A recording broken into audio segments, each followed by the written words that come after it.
Blood splattered across the palace floor like someone had thrown a bucket of red paint. Screams echoed through the marble hallway. A young servant tried to run, just one desperate step, but a huge hand grabbed him by the back of his shirt. Princess Agnes. She lifted him off the ground as if he weighed nothing. Her muscles bulged beneath her armor, thick as tree trunks. Her eyes glowed with a wild, cruel joy. "Pathetic," she muttered. Then she slammed him into the wall. Hard. The stone cracked. The boy dropped to the floor and didn't get back up. Agnes laughed, a deep, terrifying sound that bounced through the hall. To her, this wasn't violence. This was fun, and in that moment, with blood on her boots and fear on every face around her, nobody in the kingdom of Kanuri could imagine she had ever been anything but a strong, muscular monster. No one would guess she hadn't been born this way. She made herself this way, and the one prisoner entering her kingdom today would end her entire bloodline. The story of Princess Agnes's darkness began 10 years earlier, on a cold night when she was just 12 years old. Back then, she wasn't strong. She wasn't feared. She was just a small, angry girl who hated how people treated her, like she was weak, like she would never be anything compared to her powerful father, King Nuri. And Agnes couldn't stand it. So one night, while the kingdom slept, she crept through the forest with a candle in her hand. Leaves crackled under her feet. Her heart pounded. Nobody knew where she was going, because if they did, they would have chained her to her bed. She was heading to the witch's house. Everyone in Kanuri knew the witch lived at the edge of the kingdom, hidden behind twisted trees and thick smoke. People said she made magic potions that could turn weak men into mighty warriors. Rumor said the king secretly used them for his army. Agnes believed the stories, and she wanted those potions for herself. When she reached the witch's door, it creaked open before she touched it. Inside, shelves lined the walls, filled with bottles of different shapes and colors, but one shelf caught her eye instantly. 20 bottles glowing bright purple like captured lightning. Each one was labeled with a symbol of strength. A fist, a sword, a roaring lion. Agnes's breath caught in her throat. This was it. This was exactly what she needed. She reached for the first bottle. Then she noticed something stuck to the wooden shelf, a small handwritten note. "Mix with water before drinking." Agnes frowned. "Water makes things weaker," she whispered to herself. "I don't want weak. I want power." She didn't think. She didn't question. She didn't imagine consequences. She grabbed the first bottle, pulled out the cork, and swallowed the liquid in one gulp. Then another, and another, and another. One bottle turned into 5. 5 turned into 10. 10 turned into 20. When she finished the last bottle, she wiped her mouth with the back of her hand. Her face twisted. "Nothing's happening," she muttered. Then she returned home, but something was happening. Deep inside her chest, something began to burn. That night, the entire kingdom woke to the sound of a scream. It wasn't a normal scream. It was long, sharp, and so powerful that birds flew from the trees in terror. It came from the princess's room.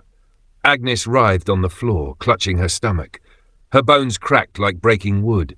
Her muscles stretched as if pulled by invisible hands. Her veins glowed purple beneath her skin.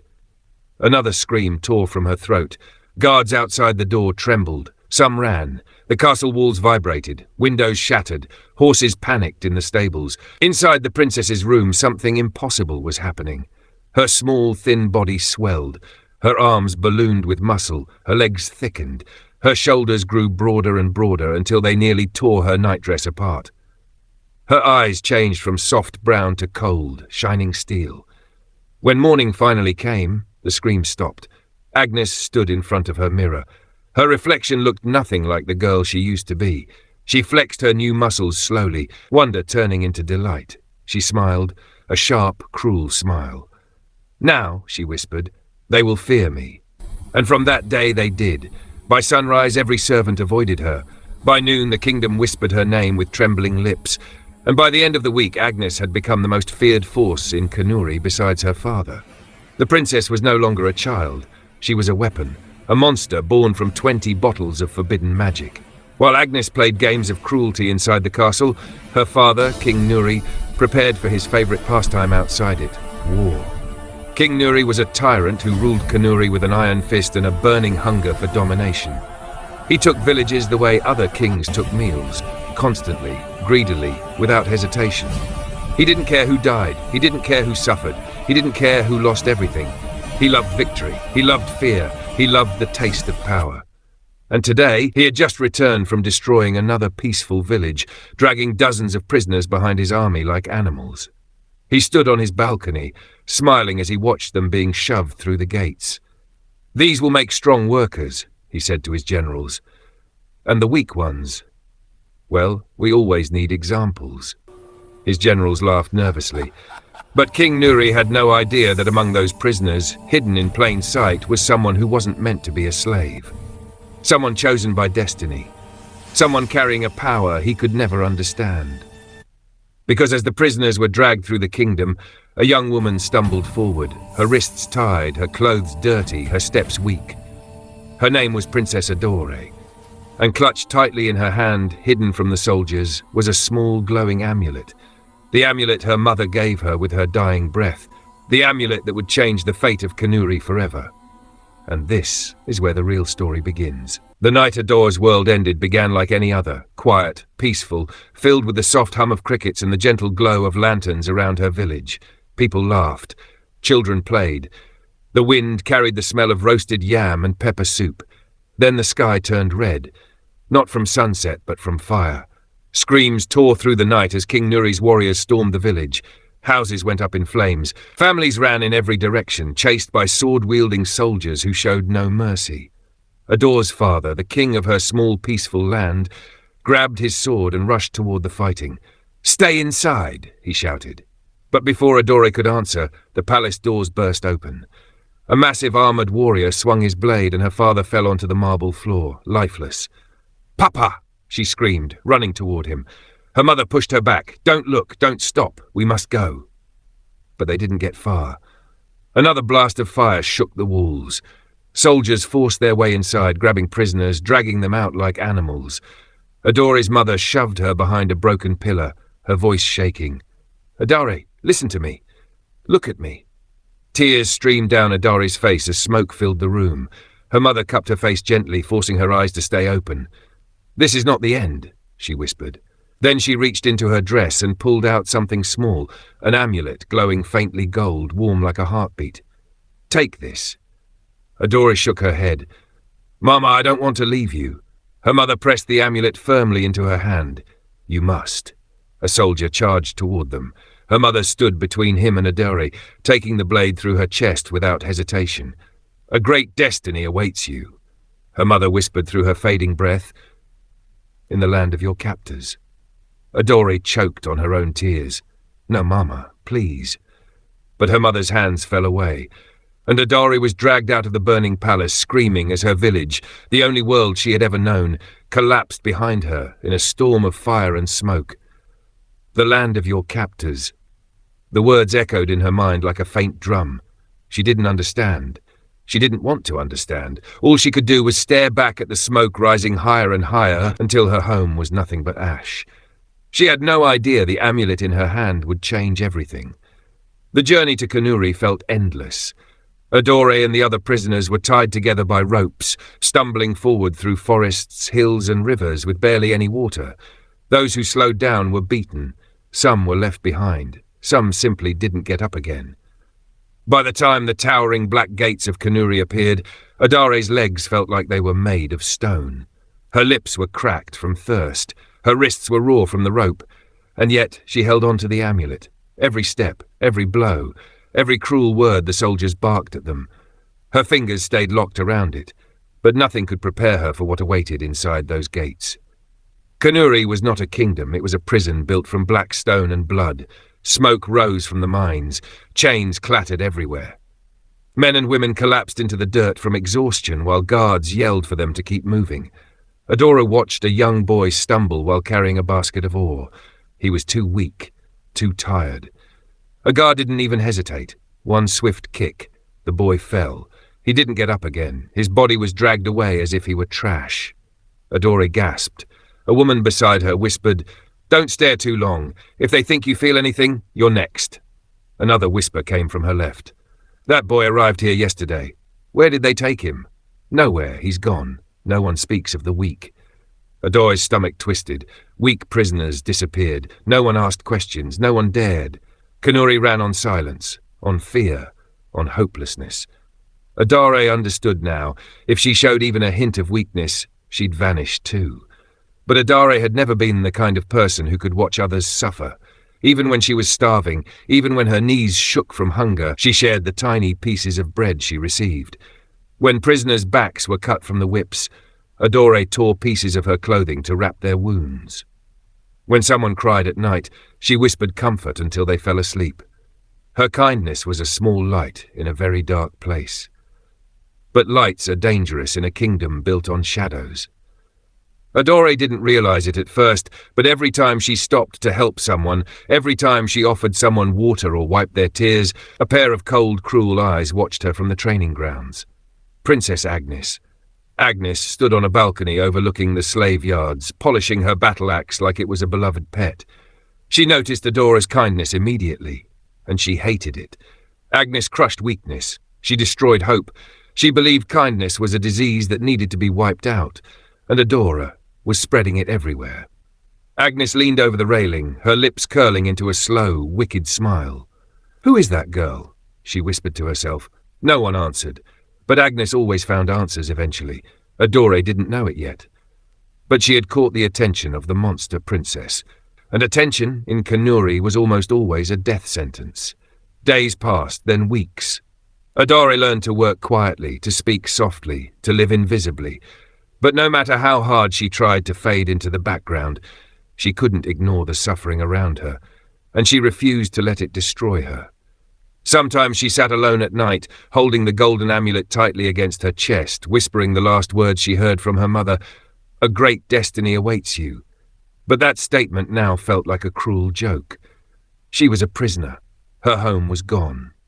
Her future had been stolen the moment Kanuri's soldiers burned her world to ashes, or so she believed, because destiny was already moving toward her, step by step, quietly, unexpectedly. One morning, as the prisoners lined up for work, the gates of Kanuri opened once again. Soldiers dragged in a new group of captives, exhausted, hungry, filthy with dust from the long journey. Adore didn't pay much attention at first, just more suffering, more broken souls, more people to pity. But then she saw him. A young man with sharp eyes, chained like the rest but walking with the strength of someone who wasn't truly defeated. His clothes were torn, but his posture was too straight for a slave. His hands were bound, but they looked like hands trained for battle, and his gaze was filled with something she hadn't seen since her village fell. Purpose. But he made sure no one noticed. He blended in perfectly. Too perfectly. Adore frowned. "Who is he?" She whispered.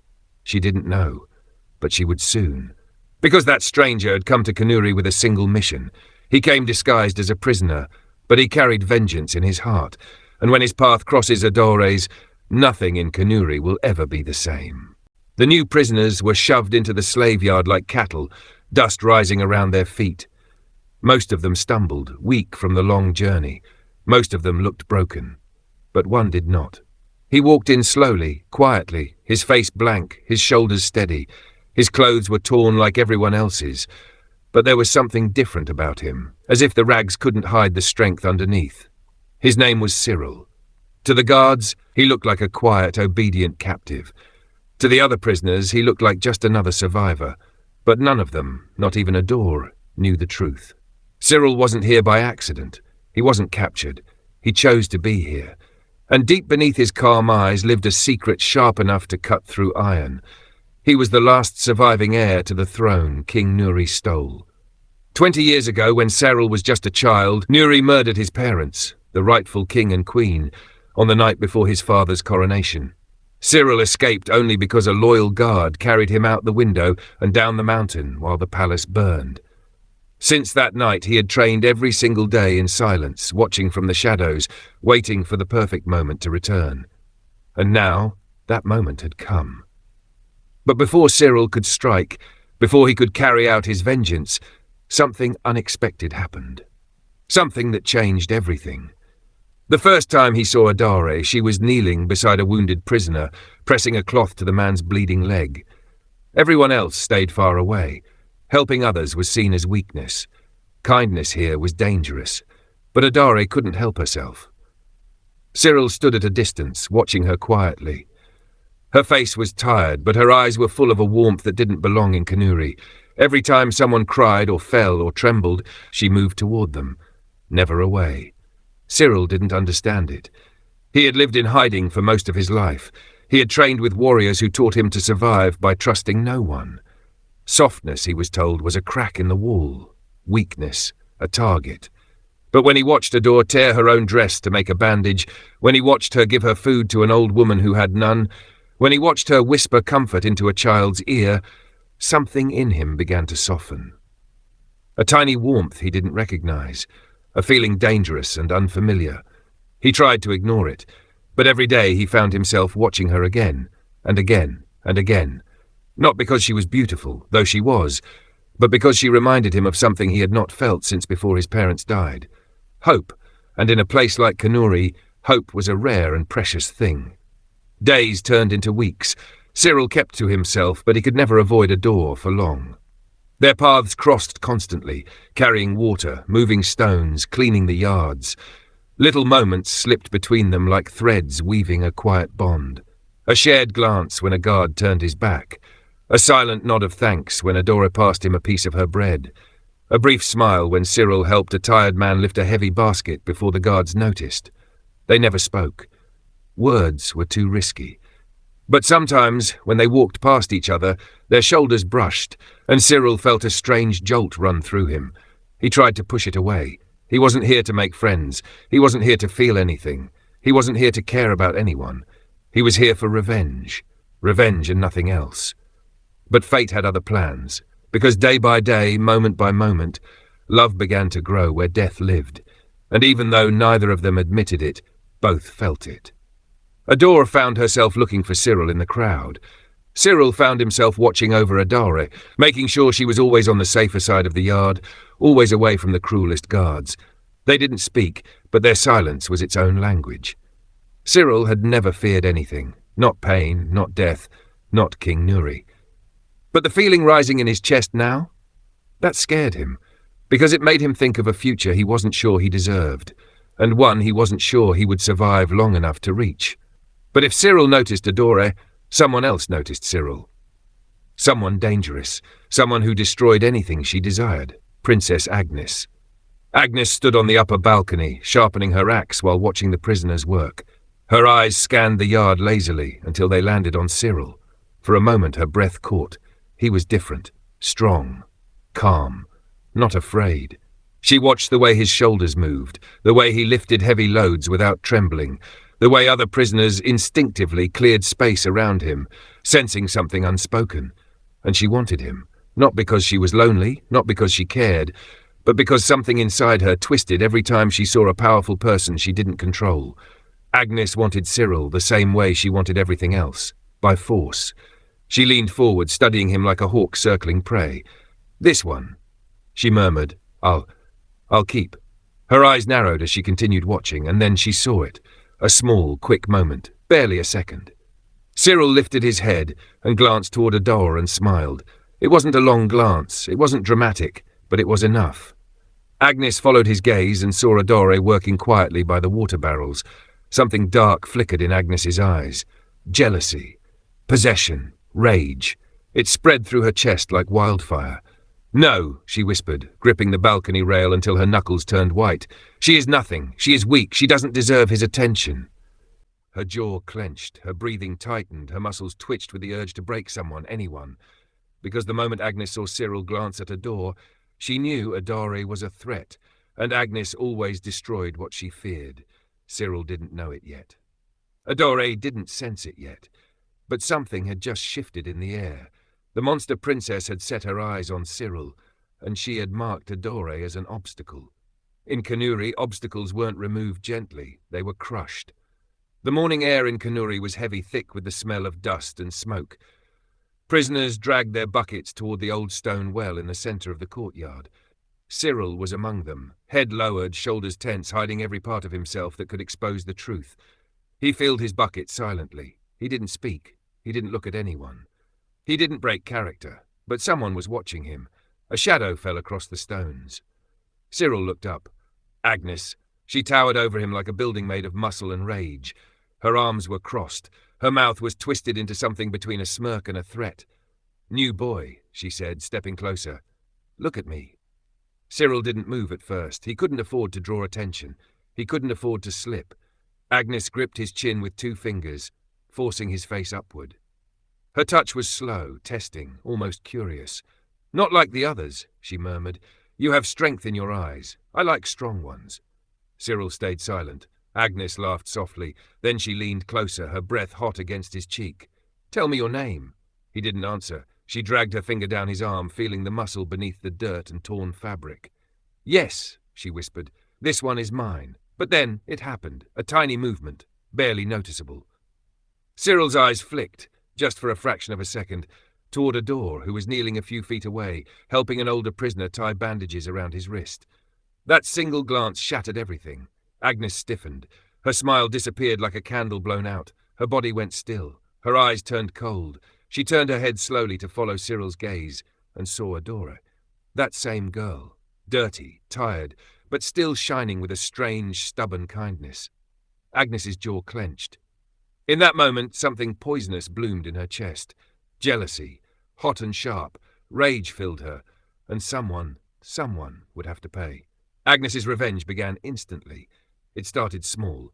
She walked through the workyards with a cruel smile, picking out prisoners one by one. If someone looked tired, she accused them of laziness. If someone spoke too softly, she took it as disrespect, and she made sure Adore was watching. She would grab a prisoner by the arm, then twist, crack. A scream, a collapsed body, a life effectively ended. Because everyone knew what happened to prisoners who couldn't work. Execution. Agnes knew too. That was the point. She broke bones like snapping twigs, her face blank, her eyes occasionally flicking toward Adore to see if she was afraid yet. But Adore never lowered her gaze, never shook, never backed away, never showed sign of weakness, even when she helped lift a broken man off the ground. Even when she held his shaking hand and whispered comfort as guards dragged him away. Adore's face stayed calm, strong, unafraid, and this drove Agnes insane. Every other prisoner trembled when they heard her footsteps. Every guard lowered his eyes when she walked past. Even King Nuri flinched when she clenched her fists. But Adore? Adore stared at her like she was just another person. It was unforgivable. Inside the palace, whispers began to spread. She's not scared of Agnes. That Adore, she stands tall. She doesn't flinch when Agnes hurts people. She looks her in the eyes, no trembling. Court members gossiped behind their jeweled fans. Agnes won't tolerate that. No one defies the princess. She'll kill her for it, you'll see. And they were right. Agnes fed on fear. Fear was how she survived, how she stayed powerful, how she kept the kingdom beneath her boot. But Adore starved her. And Agnes couldn't stand hunger. Not emotional, not physical, not spiritual. She needed control. She needed to crush the light. She needed Adore's terror more than she needed breath. And if she couldn't get it, she would take her life instead. It started with a conversation. Agnes stormed into King Nuri's war chamber, slamming her fist onto the table so hard the maps jumped. "Father," she growled, "I want the girl from the slave yards." King Nuri looked up, irritated by the interruption.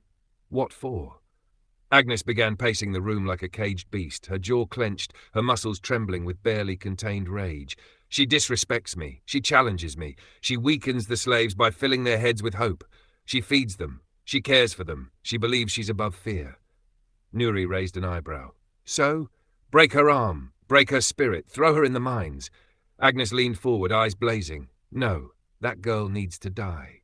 King Nuri froze. Agnes only made demands like this when something had struck her deeply, too deeply. "What do you want?" he asked carefully. Agnes exhaled slowly. "A duel." Nuri frowned. "A duel? With you?" "Yes," Agnes hissed. "In the arena. A fight to the death." King Nuri laughed. "Why challenge a girl who weighs a quarter of what you do? Why give her the honor of a duel?"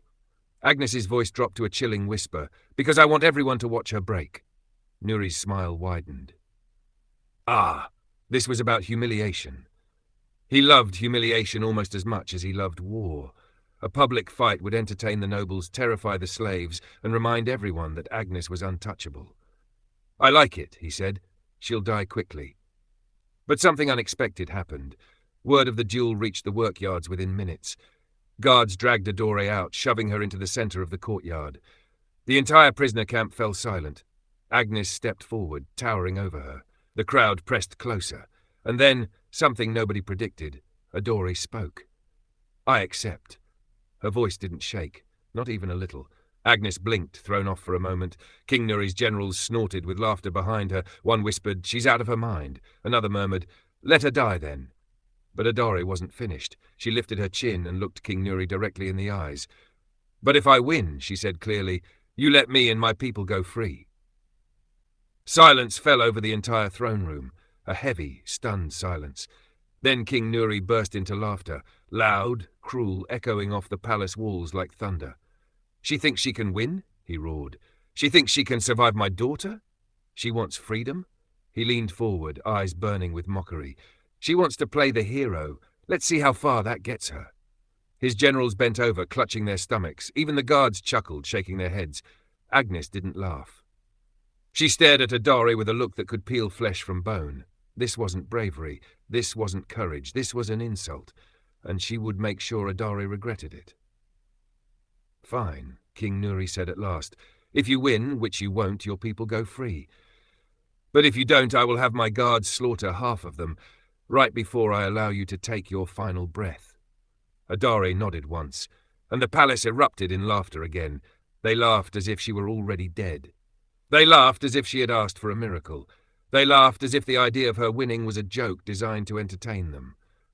But in the shadows, Cyril watched, and in the shadows, Agnes burned. The countdown to death had begun. 3 days before the fight, King Nuri threw Adore in the dungeon. No food, no water. The iron door slammed shut with a sound like thunder. Darkness swallowed everything. Adore stood in the centre of the cell, listening to the guards' footsteps fade away. She felt along the walls, cold stone, damp with moisture. No windows, no light, just blackness and the smell of rot. "This is how you prepare for a fair fight," she called after them. "By starving me first?" A guard's laugh echoed down the corridor.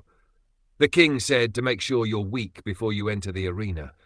Makes the show more exciting when you can barely stand." The footsteps disappeared completely. Adore was alone.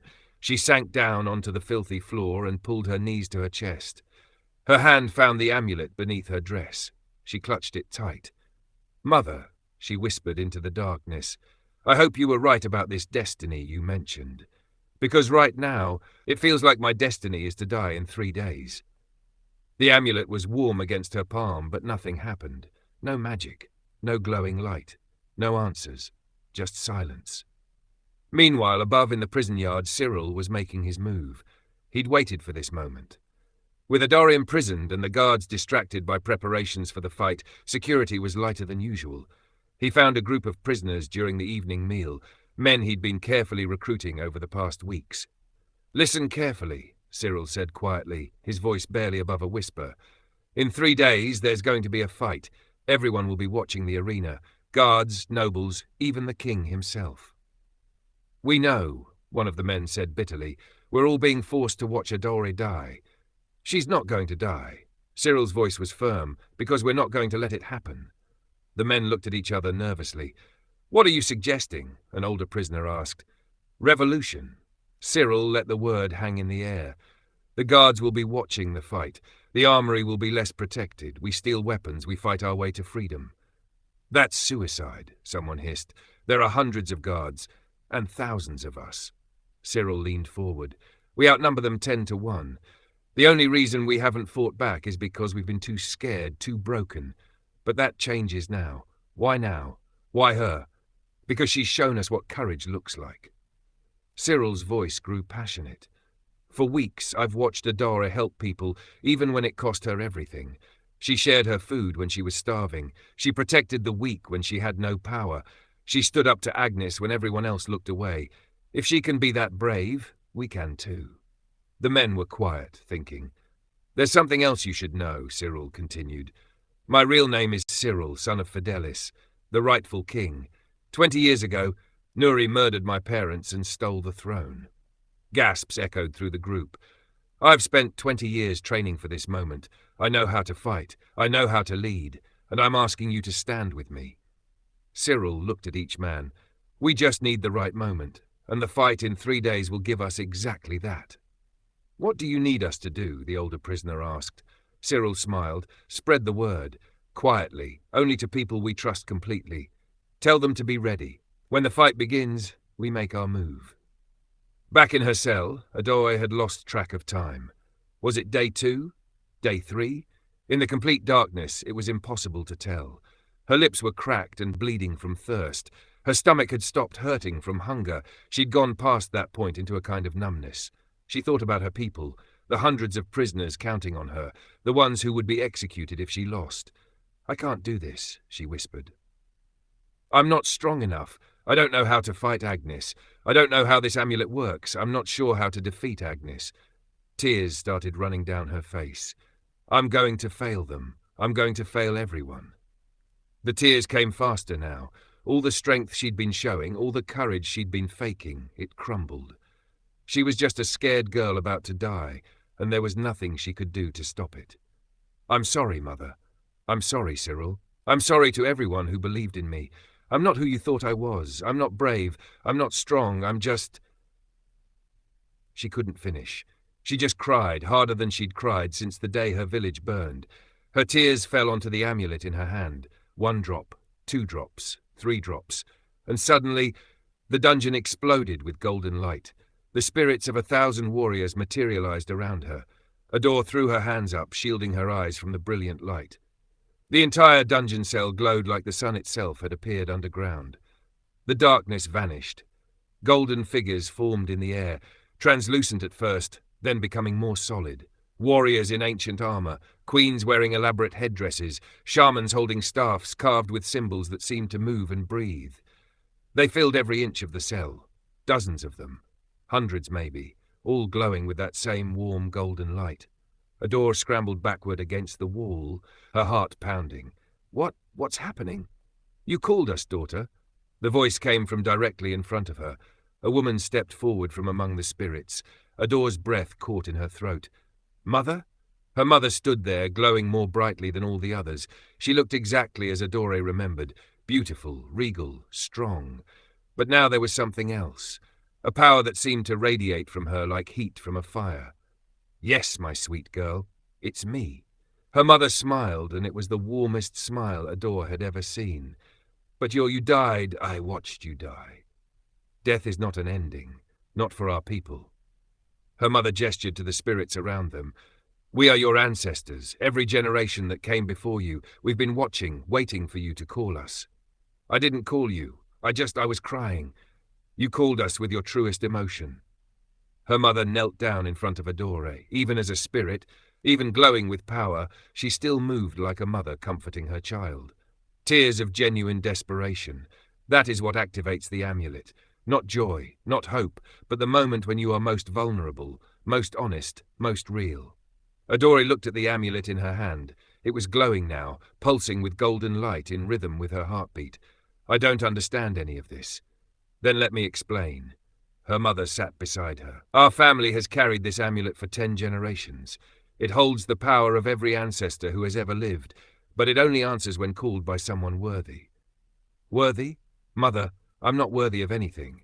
I've failed at everything. You haven't failed. Her mother's voice was firm. You've survived. You've protected others when you could barely protect yourself. You've shown kindness in a place of cruelty. You've refused to let darkness turn you dark. She touched Adore's face gently. That is what makes you worthy. An elderly man stepped forward from the group of spirits. He wore the armor of a general. You think strength is about muscles, he said in a deep, rumbling voice. But real strength is about will, about choice, about protecting others even when it costs you everything. A woman in a queen's crown spoke next. Agnes drank a potion that made her body strong. But her spirit is weak. She uses power to hurt people because she's afraid of what would happen if she couldn't hurt them anymore. You are her opposite, her mother said. Your body may be small, but your spirit is unbreakable. But how does that help me? Adore asked desperately. In 3 days, no, probably 2 days or 1, I have to fight her. And she's going to crush me. No amount of strong spirit will stop her fists from breaking my bones. Her mother smiled. which is why we're going to give you a gift." All the spirits moved closer, forming a circle around a door. The light grew brighter and brighter. "What are you going to do?" Adore's voice shook. "We're going to give you our strength," her mother said. "Not the false strength of potions and magic that warps the body. Real strength. The strength of 10 generations of warriors. The strength that comes from purpose, from justice, from protecting those who cannot protect themselves." "I don't. Close your eyes, daughter." Adore closed her eyes. All at once, every spirit in the room reached out and touched her, her mother's hand on her forehead, the general's hand on her shoulder, the queen's hand on her heart. 100 other hands, warm and solid despite being made of light. Power flooded into Adore like lightning through her veins. It didn't hurt. It felt like coming home. Like every ancestor who had ever lived was standing beside her, lending her their courage, their skill, their unbreakable will to fight for what was right. She saw flashes of memory, not her own but theirs. A warrior defeating an army, a queen saving her people from famine, a shaman healing a plague, generations of her family, all of them facing impossible odds and refusing to give up. Their strength became her strength. Their courage became her courage. Their hope became her hope. When Adore opened her eyes, the cell was still glowing, but now the light was coming from her skin, her eyes, her very soul. She stood up and realized she felt strong, not just emotionally, physically. Her muscles didn't ache anymore. Her thirst and hunger had vanished. She felt like she could run for days without stopping. "What did you do to me?" she breathed. "We leveled the playing field," her mother said. "Agnes has the strength of 20 warriors. Now you have the strength of 10, but more importantly, you have something she doesn't." "What?" "Purpose." Her mother's spirit began to fade, along with all the others. "Agnes fights because she wants people to fear her. You fight because you want to protect people. That difference makes you stronger than any potion ever could." "Wait, don't go yet." Adore reached for her mother, but her hand passed through the spirit. "We're always with you," her mother said as she faded. "Even when you can't see us, even when you feel alone, touch the amulet and you'll feel our presence." The light dimmed, the spirits vanished one by one, like stars fading at dawn. Her mother was the last to disappear. "Make me proud, Adore." "I will, I promise." "And daughter, one more thing." "Yes?" Her mother smiled one last time. "When you win, not if when, don't forget to live your own life. Destiny doesn't mean you have to give up on things that make you happy." Then she was gone. The cell went dark again, but Adore wasn't afraid of the darkness anymore. She touched the amulet and felt it pulse warm against her palm. She could feel them, all her ancestors, watching, waiting, believing in her. She smiled in the darkness. "Thank you," she whispered. When the guards came the next morning to drag her to the arena, they expected to find a weak, broken prisoner barely able to stand. Instead, they found Adore standing in the center of her cell, eyes bright, back straight, ready.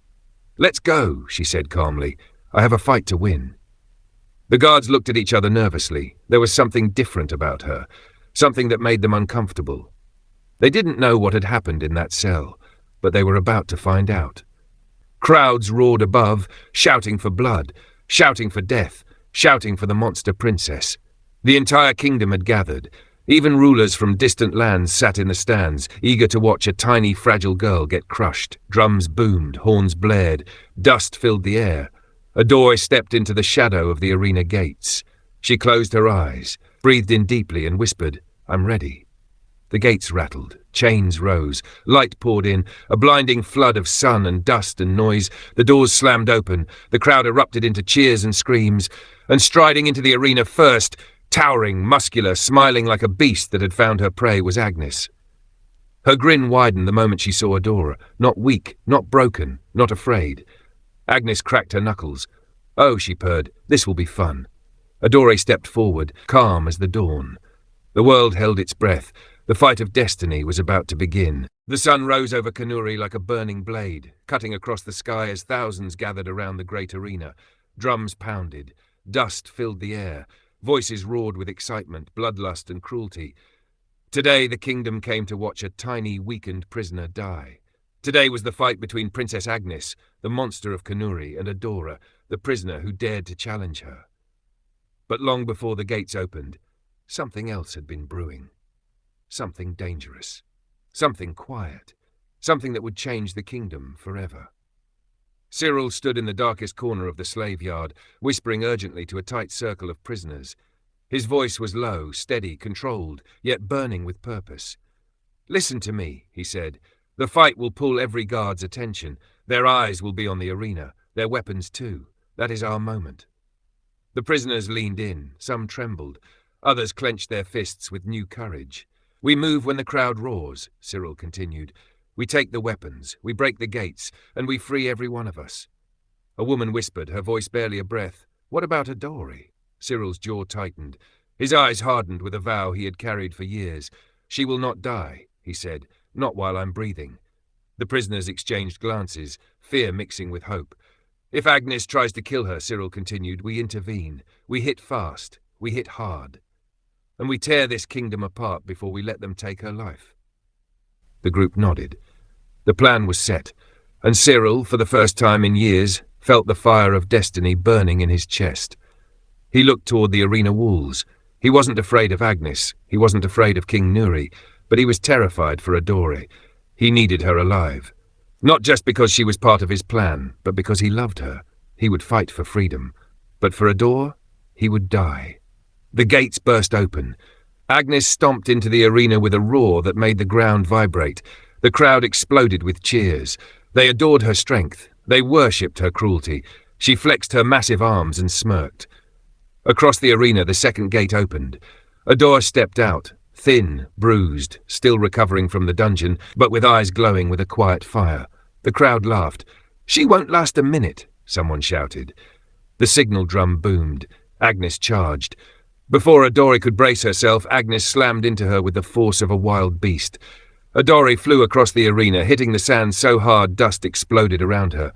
Agnes grabbed her by the arm and threw her again, this time into a pillar. Cracks spread across the stone. Adore crumpled to the ground. The crowd cheered wildly. She looked finished.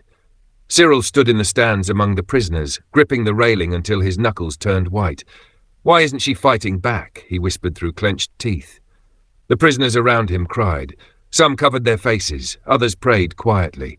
Adore struggled to rise, every breath a battle. Cyril's heart twisted painfully. "No, Adore, please." He knew why she wasn't fighting. She was watching. She was waiting. But the crowd didn't understand. The guards didn't understand. Only Cyril, who had fought countless battles, recognized the look in her eyes. She was studying her enemy. But the question was, would she survive long enough to use what she learned? Agnes rushed again, laughing loudly. "Little mouse," she taunted. "Stay down." She swung her right fist. Adore dodged slightly, but still took the hit to the shoulder. She rolled across the sand, coughing. Agnes swung left. Adore blocked just in time, though the impact nearly broke her arm. Then Agnes grabbed her by the throat, lifting her off the ground. The crowd roared with excitement. "Adore!" someone screamed. Cyril felt his heart stop, but Adore wasn't panicking. Her eyes were cold, focused, sharp. She had seen it clearly now. Right swing, left swing, grab and slam, every time. It was a pattern, a rhythm, and patterns could be broken. For the first time, Adore's lips curved into the tiniest hint of a smile. She finally understood. Agnes raised her arm to smash Adore into the sand. But Adore moved first. With a sudden burst of speed, she twisted her body, slipping out of Agnes's grip and dropping to the ground. Agnes stumbled, surprised. Adore ducked under her right swing, twisted to the side of her left swing, and delivered a sharp kick behind Agnes's knee. The giant princess crashed to the sand. Silence. The entire arena froze. Agnes looked up, stunned. No one had ever thrown her down before. Adore stood over her, chest rising and falling, eyes burning with determination. Then she did the unimaginable. She pinned Agnes, one knee on her throat, one hand pressing her arm down. Gasps filled the air. Agnes was beaten, and Adore refused to kill her. "I don't want your death," Adore said, loud enough for King Nuri to hear. "I only want my people's freedom." The arena went dead quiet. The crowd didn't breathe. Cyril's heart soared. Adore had won. She had done the impossible. On the royal balcony, King Nuri's face darkened. His jaw clenched. His eyes bulged with fury. His muscular daughter defeated by a skinny prisoner. His reputation shattered. The humiliation burned hotter than fire. "Kill her," he screamed, spitting the words with rage. The palace guards drew their swords and charged. The crowd erupted in chaos. Prisoners began to rise. Guards rushed the arena floor. Agnes roared and tried to break free. Cyril leapt into action. The revolution had begun, and this fight was only the spark. Adora had Agnes pinned beneath her knee, one hand on Agnes's throat, but her eyes were on Nuri. "I don't want her death," she said, breathless but steady. "I only want my people's freedom." Nuri's face twisted with humiliation. A tiny girl, fresh from the dungeon, had defeated his monstrous daughter in front of kings, generals, and nobles. "Kill her," he roared, and everything exploded at once. The warriors rushed into the arena like a wave of iron and blood. Spears, swords, shields, everything gleamed under the burning sun as they charged toward the girl who had dared to stand against them. But before they reached her, a whistle pierced the air. Then a third. Cyril's signal. In the stands, dozens of prisoners stood up in unison, ripping off their ragged cloaks. Beneath them, hidden weapons, sharpened metal scraps, stolen daggers, hammer handles turned into clubs. Cyril stepped onto the railing, fire in his eyes.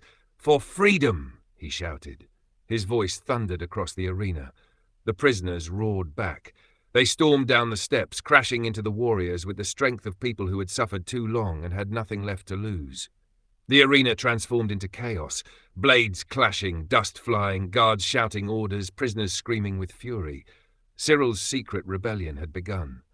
The revolt didn't stop at the arena. As guards rushed in to regain control, Cyril's hidden allies, servants, cooks, stable workers, sprang into action. These were people Nuri had kicked, beaten, ignored, and overworked for years. And today they fought back. Prisoners broke through the arena gates, flooding into the main courtyard. Smoke rose from burning wagons. Alarm bells rang wildly from the watchtowers. The kingdom trembled. For the first time in years, Kanuri's walls shook, not from celebration, but from war. Warriors who once killed without blinking now fell beneath the fury of people they underestimated. Every corner of the palace grounds became a battlefield. Hallways filled with screams, staircases splattered with blood, corridors echoing with clashing steel. Cyril fought through the chaos like a man possessed. His movements were sharp, fast, precise, like a dancer who had practiced every step for 20 years. Slash, block, strike. A lifetime of training fueled each blow. He had waited for this moment, suffered for it, dreamed of it. Today, he would end it. Cyril broke through the last line of guards and sprinted toward the throne room. The doors burst open as he kicked them apart, sending cracks shooting across the golden floor. Inside, King Nuri stood with 2 elite guards at his side. But when he saw Cyril, when he saw the way he held his sword, the way he moved, his face went pale. "Stop him," Nuri shouted. The first guard lunged. Cyril sliced through his arm before the man even touched him. The second swung his spear. Cyril ducked, rolled, and drove his blade clean through the guard's chest. Nuri stumbled backward, falling against the throne. His mouth opened in terror. I know that style," he stammered. That form, that footwork. Cyril stepped forward slowly. His shadow stretched across the polished floor like a dark omen. In that moment, Nuri finally understood. You're Fidelis's son," Nuri gasped. "But no, you should be dead." Cyril pressed the blade to the king's throat. A thin line of blood appeared beneath the steel. Nuri trembled. The entire throne room seemed to hold its breath. For 20 years, Cyril had carried a single dream in his heart. Kill the man who murdered his father. Kill the man who destroyed his kingdom. Kill the man who stole his future. Now he stood inches away from that dream, and his hand shook. "You ruined my life," Cyril whispered. "You destroyed everything. You deserve death." Nuri swallowed hard, eyes wide with terror. "Then do it," he said, voice cracking. "Do it, boy." But something inside Cyril shifted, something he didn't expect. He thought of Adora. Her kindness, her courage, her refusal to kill Agnes even when she had every right to. He thought of the kingdom he wanted to build, not with blood and fear, but with justice. Cyril lowered the blade. Nuri gasped in relief. "I will not become what you are," Cyril said. "I will not rule through murder." He turned away. "Guards!" Cyril shouted to the rebels outside. "Take him to the dungeon. He will stand trial for every life he has stolen." For a moment, it seemed like the battle was over. For a moment, it seemed like mercy had won. For a moment, it seemed like Nuri would live long enough to face justice. But evil rarely accepts defeat quietly. As Cyril took his first step away, Nuri reached for a fallen dagger and lunged at his back with a snarl. "Die, boy!" Cyril spun. Too late. A figure leapt from the doorway. A prisoner, a man Cyril had once helped carry heavy stones during the worst weeks of captivity, threw his own knife with every ounce of strength he had left. The blade flew across the room, straight into King Nuri's heart. The tyrant froze. His mouth opened. No sound came out. He collapsed to the floor, dead. Silence fell. Then a roar of triumph erupted through the palace. King Nuri's reign was over. Cyril stood over the fallen king, breathing hard, the weight of 20 years slipping off his shoulders. The tyrant was dead, but the kingdom's future was only just beginning. And not everyone would accept this new dawn peacefully. The moment King Nuri's body hit the floor, something happened that had never happened in the kingdom of Kanuri. Silence. For a heartbeat, no one moved, no one breathed.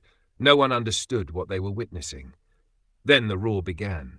It started with one prisoner raising his fist toward the sky, then another, and suddenly the entire arena, thousands of voices, exploded in a thunderous, trembling cry of freedom. Chains rattled, not in fear this time, but in triumph. Men and women who had been beaten, starved, and enslaved for years fell to their knees weeping. Nuri was dead. The tyrant was gone. But the story was far from over, because what happens after victory is never simple. Cyril stood at the center of the arena, breathing hard, covered in dust and blood, not all of it his. He looked down at King Nuri's lifeless body, the man who had murdered his parents, stolen his future, and ruled in cruelty for more than 2 decades. But Cyril didn't smile. He didn't celebrate. He simply closed his eyes. Justice didn't feel like he imagined. The prisoners lifted Cyril onto their shoulders. The surviving guards dropped their weapons and bowed. The council members, trembling and pale, knelt before him. It was over, and according to the laws of the kingdom, Cyril was now the rightful king. He stood on the steps of the ruined throne room, the crown placed gently on his head. The people cheered again, this time chanting his name. "Cyril! Cyril! Cyril!" He raised his hand for silence and spoke loudly enough for the entire palace to hear. "There will be no more chains in Kanuri. There will be no more slavery, and there will be no more fear." The kingdom erupted once more, but Cyril's eyes searched the crowd for one person. Adare. He found her near the edge of the hall, leaning weakly against a pillar. Her body bore signs of the brutal fight with Agnes, cuts, bruises, dried blood, but her eyes were bright, alive, strong, unbroken. After the cheers faded, Cyril walked down the steps and stopped in front of her. For a moment, neither of them spoke. Then he reached for her hand. "Adore, stay," he said softly. "Stay with me, rule beside me. This kingdom needs someone like you. I need someone like you." Adore's eyes filled, not with joy, but with heartbreak. She squeezed his hand gently. "Cyril, my home is gone. My people scattered. My village is nothing but ashes." Her voice trembled. "They need me more than you do." Cyril swallowed hard. "Do you not love me?" he whispered. Adore stepped closer, her forehead almost touching his chest. "I love you enough to tell you the truth," she said. "And the truth is, if I stay, a part of me will always be missing." Cyril turned away, blinking fast. For a moment he wasn't a king. He was just a man watching the woman he loved choose another path. The next morning the kingdom gathered at the palace gates. Word had spread quickly. The brave princess from the conquered village was leaving. People came to see her off, not as a prisoner this time, but as a queen in spirit. Children touched her hands for blessings. Freed slaves bowed as she passed. Even the guards lowered their heads in respect. And Cyril, he stood at the top of the steps, watching her walk away. His heart broke with every step she took. Adore looked back once, just once, and offered him a small, sad smile. Then she turned and disappeared through the gates.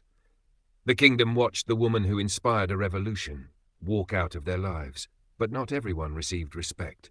While the kingdom celebrated its freedom, Agnes was dragged before the new council. Her wrists were bound, her face twisted with a mixture of rage and confusion. The once mighty princess looked smaller now, her muscles shrinking rapidly as the witch's potion burned out of her system. Every hour, her shoulders grew narrower, her arms thinner, her power fading like smoke in the wind. The transformation was slow, painful, cruel, almost poetic. By sunset, she was completely ordinary, just a young woman with bitterness in her eyes and no strength left to hide behind. Even the guards who escorted her looked surprised. This was Agnes, the monster who ruled through fear, the terror of Kanuri. People whispered as she passed. Is that really her? She looks harmless, pitiful, pitiful. That word cut deeper than any blade.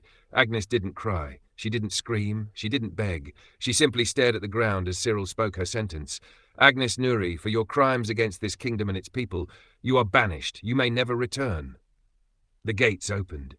A cold wind blew in, and Agnes walked out alone without looking back. For the first time in her life, no one feared her. No one bowed to her. No one even flinched as she passed. Her silence was heavy, her footsteps slow. The world she had controlled with an iron fist now moved on without her. The strongest woman alive had become a shadow among strangers, and that was a punishment worse than death. Meanwhile, far away in the ravaged remains of her village, Adore began the long road of rebuilding. She gathered survivors, comforted grieving families, and helped children find the courage to smile again. Fields were cleared, homes were repaired, wounds began to heal. And yet, every night, when she sat before the fire, she touched the amulet around her neck and felt a pull, a deep, hidden ache. Her heart was still somewhere else. A part of her remained in Kanuri, with the man who offered her a crown, and she walked away. She rebuilt her people, she restored her land, she fulfilled her duty, but her heart, it remained broken, and destiny wasn't finished with her yet. The seasons passed like a slow exhale, and far from Kanuri, deep in the quiet valley where Adore's village once burned, life began to rise again from the ashes. The first green shoots pushed through the blackened soil. Children who once hid in silence began to play in the open fields. Women rebuilt homes from fallen wood. Men replanted crops with hands that trembled from memories, but still worked. And Adore? She was everywhere at once, lifting stones, planting seeds, comforting mothers, teaching fatherless children to smile again. The girl who had been dragged from this village in chains had returned a leader. Day by day, the village healed, and so did she. But even in the laughter, even in the restored peace, something tugged at her heart. A pull, a whisper, a quiet ache that never left her chest. Every time she stood on the hill at sunset, watching the wind blow through the rebuilt homes, she felt it more strongly. Something still called to her, something far away, something or someone she left behind. Her mother's spirit returns. Destiny doesn't mean denying your heart. One night, Adore sat alone beside a small fire. The flames crackled softly, the night air cool around her. She held the golden amulet in her hand, gently rubbing her thumb across its smooth surface. "What do I do now, Mama?" she whispered. "I rebuilt what we lost, but why does my heart still feel empty?" The wind shifted, the fire flared, and suddenly, warm, golden familiar rose from the flames.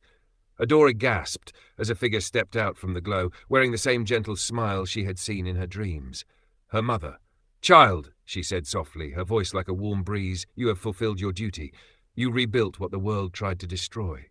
Adore's eyes filled with tears. "I tried to be strong, like you taught me." "You were stronger than I ever was," her mother said, touching her cheek. "But strength is not only for battle. Strength is also in love, and in choosing what your heart cannot release." Adore trembled. "Mama, I left him." Her mother nodded knowingly. "Destiny brought you to Kanuri. Destiny helped you save 2 kingdoms, but destiny does not demand that you walk through life alone." Adore swallowed hard. "So what should I do?" Her mother smiled, warm, proud, and certain. "Destiny doesn't mean denying your heart." The golden light faded. The fire returned to normal, and Adore finally understood. At dawn, Adore made her choice. She saddled a small brown horse, the amulet glowing on her chest. Her people watched silently, their faces soft with understanding. "Go," an old woman whispered. "You gave us life again. Now go find yours." Adore nodded, tears burning behind her eyes. Then she rode, through forests, across plains, past the river where she once cried for her mother.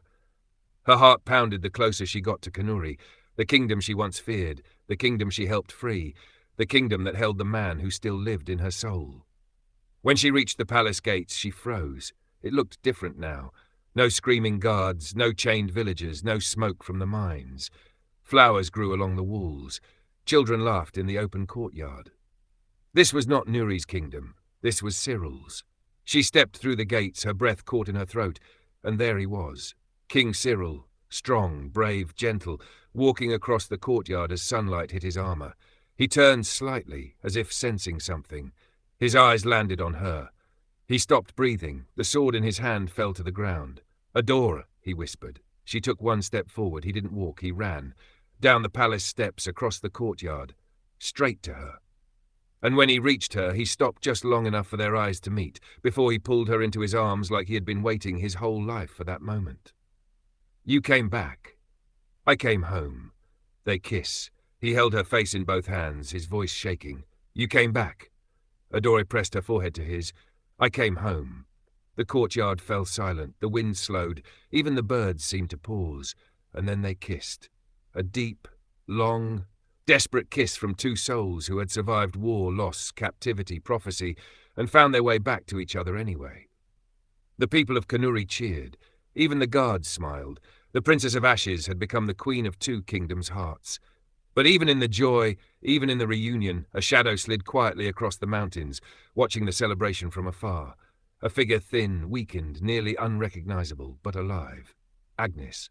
Her muscles were gone. Her strength had faded. But her fury, her hunger for revenge, that still remained. United Kingdoms may know peace, but peace always has enemies. A shadow watches from the mountains. Agnes is still alive, and her story is far from over.